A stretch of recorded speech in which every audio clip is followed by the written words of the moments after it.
messieurs de la Cour, j'ai l'honneur et l'émotion de plaider à travers la liberté d'un homme, celle d'un peuple, qui a été meurtri ces dernières années par une confrontation politique particulièrement dure, qui a emporté la vie de près de 60 de ses citoyens dans le cadre d'une répression particulièrement violente des mouvements d'opposition qui au Sénégal s'instituaient.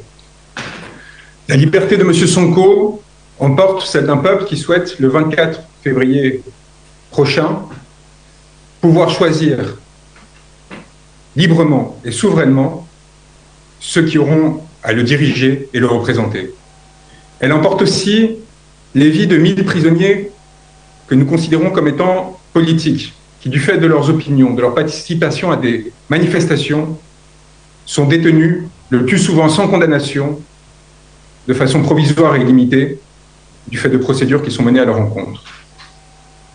Je suis venu aussi plaider l'état de droit et la possibilité pour le Sénégal, élève illustre les plus grands principes de droit international et humanitaire et des droits de l'homme qu'ont fécondé la société internationale, de se montrer à la hauteur de son histoire en libérant M. Sonko, en le réintégrant aux listes électorales et en annulant la dissolution de son parti, le PASTEF, qui a été décidé par son principal concurrent. Ces derniers temps, ces derniers jours, nous avons reçu de nouvelles informations qui n'ont pas été versées au dossier pour ne pas retarder la procédure, qui ont amené le président de la République du Sénégal à dissoudre la commission électorale afin de d'en remplacer les membres par des personnes qui le seraient plus proches. M. Macky Sall l'a décidé parce que la Sénat, cette commission électorale, avait enjoint la Direction générale des élections à réintégrer M. Sonko dans les fichiers électoraux et lui permettre de participer à ces élections. La Sénat l'avait fait parce qu'un tribunal, le tribunal de Ziguinchor, avait eu le courage, dans un contexte d'intense répression, de dire le droit et de demander que M. Sonko puisse redevenir électeur et candidat. La Direction générale des élections, sur instruction ministérielle, s'y est opposée. La Sénat l'a enjoint. Elle a été dissoute. C'est aujourd'hui dans ces circonstances que nous avons à plaider devant vous et à demander à la Cour communautaire d'intervenir afin de s'assurer que ces violations des droits fondamentaux de M. Sonko, mais encore une fois, à travers lui, de l'ensemble du peuple sénégalais, s'arrêtent. L'urgence nous apparaît manifeste et évidente. La nécessité de se prononcer en référé, en procédure accélérée également. Nous sommes à quelques semaines de la déclaration par le Conseil constitutionnel des listes de candidatures qui vont permettre à certaines personnes de se présenter à l'élection de février 2024. Sans votre décision, messieurs de la Cour, il sera impossible à M. Sonko de se présenter. Cette urgence est aussi manifeste pour des questions humanitaires, car au-delà de la question politique et de la préservation des droits fondamentaux du peuple sénégalais, se trouve le destin et le corps d'un homme pris dans une lutte qu'il n'a pas recherchée ni souhaitée, détenu arbitrairement suite à des accusations fallacieuses, empêché d'aller et venir, empêché de s'exprimer, et dont la condition physique est particulièrement précaire. M. Sonko a eu le courage, en effet, de faire 2 grèves de la faim. La première l'a porté au bord de la mort. Le 17 août 2023, un certificat médical établissait que celui-ci tombait dans un coma profond, avec un coefficient de Glasgow de 3 sur 15, lui laissait 7% d'espérance de vie. Il a survécu, messieurs de la Cour.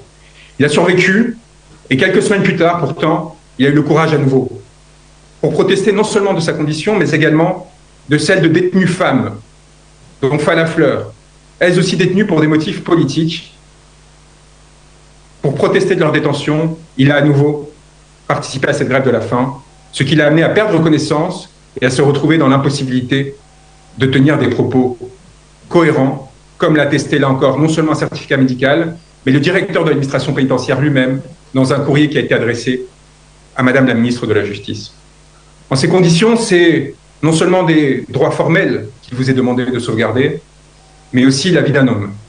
La vie d'un homme qui s'est engagé et qui, avec beaucoup de courage, dénonçant la corruption qui gangrénait une partie de l'État dans lequel il s'était formé, a décidé de s'engager politiquement pour lutter pour les droits de son peuple et pour leur souveraineté. Il apparaît que, au sein du contexte actuel, dans les institutions sénégalaises, nous avons été l'objet d'un certain nombre de mesures qui nous ont empêchés de défendre M. Sonko, qui ont empêché à M. Sonko de faire respecter le droit et qui enfin aujourd'hui menacent, au-delà de sa situation et de ses circonstances, la stabilité du pays dans son entier. Non pas car des opposants chercheraient à le déstabiliser, loin de là, mais simplement parce que lorsqu'un État cesse de respecter ses propres règles, lorsqu'un État cesse de respecter son propre droit, son autorité s'affaisse. Et les risques de désobéissance, de corruption et donc d'effondrement se multiplient. En faisant autorité, votre Cour, par sa décision, et en le faisant à court délai, de façon à s'assurer que la compétition électorale du 24 février 2024 puisse se dérouler en respectant les droits de chacun, la Cour peut-être participera à sauver un État qui ne mérite pas cet effondrement et dont l'effondrement déstabiliserait lourdement la région et bien au-delà le continent. Je vous remercie donc, et je veux remercier la Cour sincèrement de la diligence avec laquelle elle a accepté de recevoir la requête que nous avons préparée avec notre estimable confrère Clédor Cirelli, et nous espérons et nous vous prions d'entendant ces mots, prendre les décisions qui s'imposent, permettre à M. Sonko d'être libéré, sans craindre qu'il vous soit reproché une quelconque partialité ou ingérence, car c'est au contraire pour s'assurer de la neutralité et d'impartialité du processus électoral que nous avons décidé de vous saisir.